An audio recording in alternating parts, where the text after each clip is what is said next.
Hey guys, welcome back to my channel. Today we're going to be making tacos de barbacoa, and we will be making it in the vaporera, which is steamed. And if you guys want to see how I make this delicious meat for tacos, please keep watching. Also, this is a follow-up video from my previous video of the Pico de Gallo using radishes. So if you haven't checked out that video, I'll drop the link up here. Make sure and go watch that after you watch this video, so that way you have something to accompany your tacos with. Also, I have a giveaway going on. If you're interested in joining the giveaway, don't forget to subscribe, give this video a big thumbs up, and check out my giveaway video. I'll be linking that one as well. Alright guys, let's get started with this video. Just wanted to let you guys know that the recipe to these tacos are going to be down in the description. You'll need 4 chile guajillos, 4 chile anchos, an onion, garlic, and don't forget your banana leaves. Those are super important. For this recipe, I'm going to be using chuck roast, that's beef, and I'm going to go ahead and chop it up into pieces. Once it's chopped up, I'm going to go ahead and give it a rinse. Go ahead and wash your meat however you would wash it.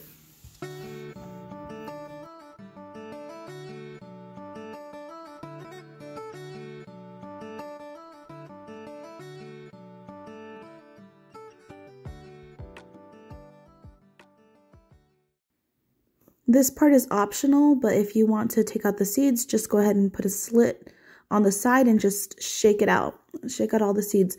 You could either leave them in or take them out. It's completely up to you. I don't mind having some of them in. The onion, you're going to go ahead and chop it down the middle and then cut it into smaller sections. And you're going to go ahead and fry this with your chiles.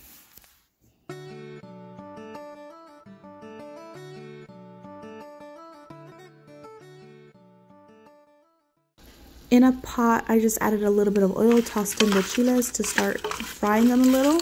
This is going to give it a different flavor from boiled or just heated over fire. Once I get the chiles a little more on the fried side, I'm going to go ahead and add the onion. The onion, just keep it in until it gets that caramelized look to it.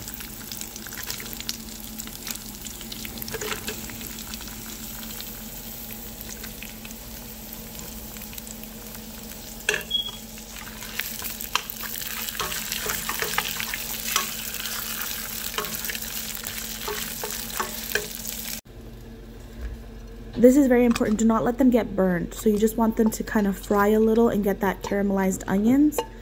Transfer them to a bowl so that we can get everything ready to put it in the blender.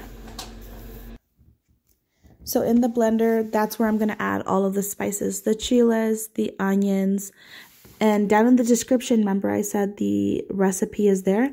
That's where I'm going to add the comino, the black pepper, the garlic salt, some salt, some hojas de laurel, bay leaves. There you go. They're called bay leaves. So I added a couple of bay leaves, 2 cups of water, and a half a cup of vinegar, and some oregano. And I'm just showing you there. Pretty much when I use my hand, it's like a tablespoon or a teaspoon, like a tablespoon, I think. But yeah, but this is all to taste. So I would start with the smallest amount and then gradually just taste it to see if it's, you know, to your liking.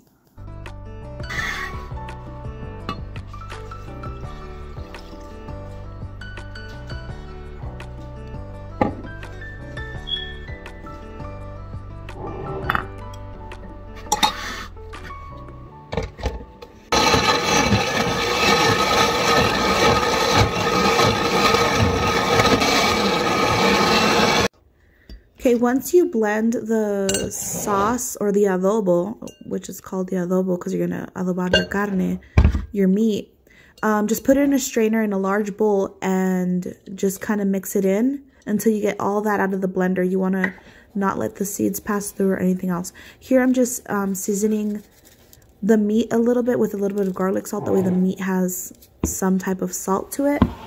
This is optional. So this is what I'm going to do. I'm going to go ahead and grab piece by piece of my meat and just kind of dip it in the mixture, the adobo, and then just transfer it to a bigger bowl. And I'm going to do that with all the pieces that I've cut up.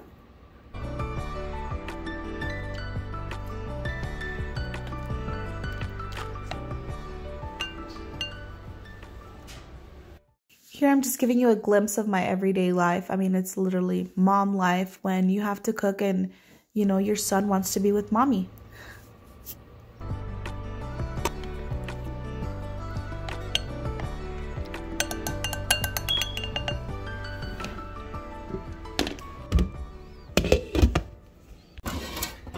Okay, so we're gonna fill this up to about right here of water.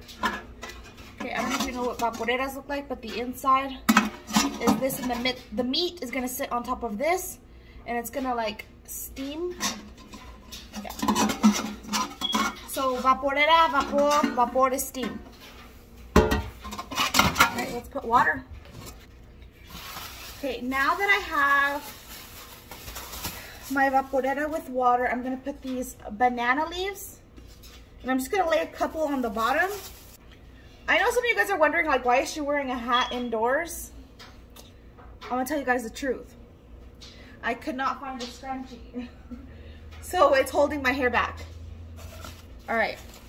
So once we have our banana peels in there, banana leaves, I'm gonna start adding the meat in here. All right. So just start adding the meat in there.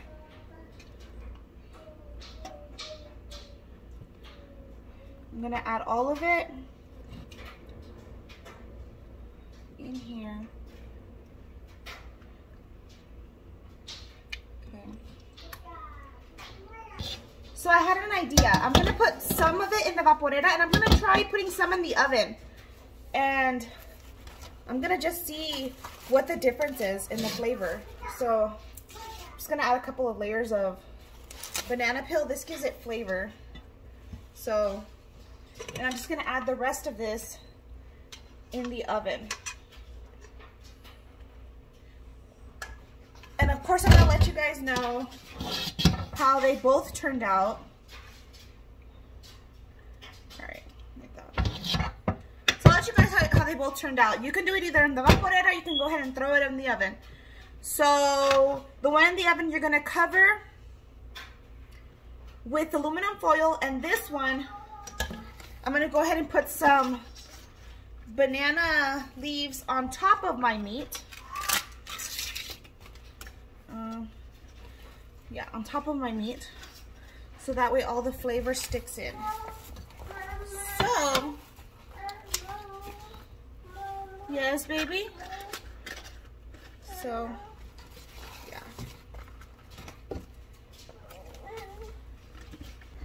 Okay, so it's all covered in there.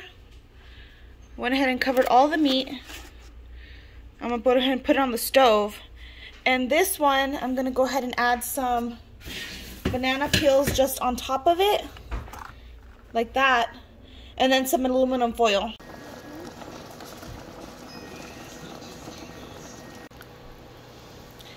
Okay, so this is the one that was in the oven. I left it in there for about 2 hours, but if I were you guys, I would just continue checking it. I would put it in for about an hour, check it, and then just continue adding time. But yes, this is it.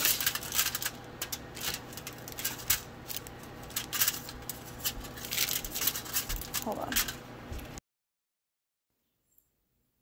Remember to remove the banana leaves. Do not eat it with the banana leaves.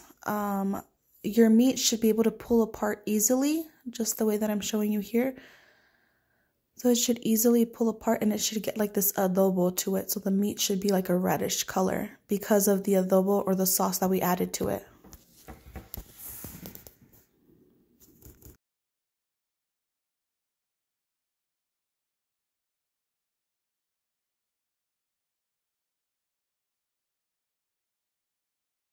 So that's what it looks like. So I'm just gonna go ahead and do a taste test.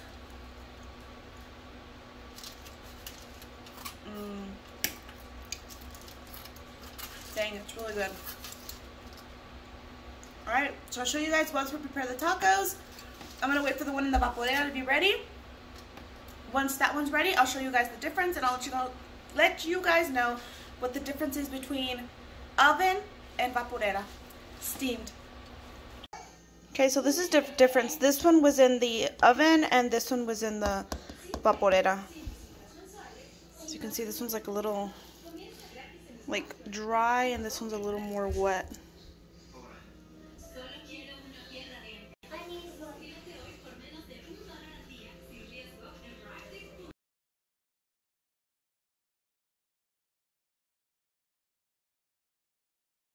Now for the preparation of the tacos. Okay, the one on your left side is the one in the oven and the one on your right is the one in the vaporera. I'm gonna go ahead and add some cilantro and some onion, and then I'm gonna add my pico de gallo using radishes on top of that just to give me that crunch. The recipe to that salad is down in the description. It's gonna be under pico de gallo radishes. So if you guys wanna check that out, make sure and click the description. Okay, and I'm just gonna add a little bit of salsa and then squeeze some lemon on it, and we'll see how this taco tastes.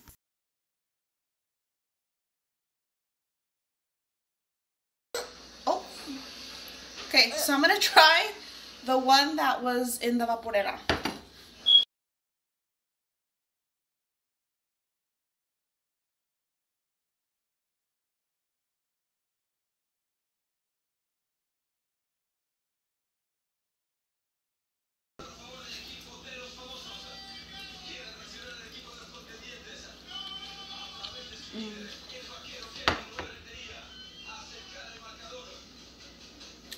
The one in the vaporera is definitely,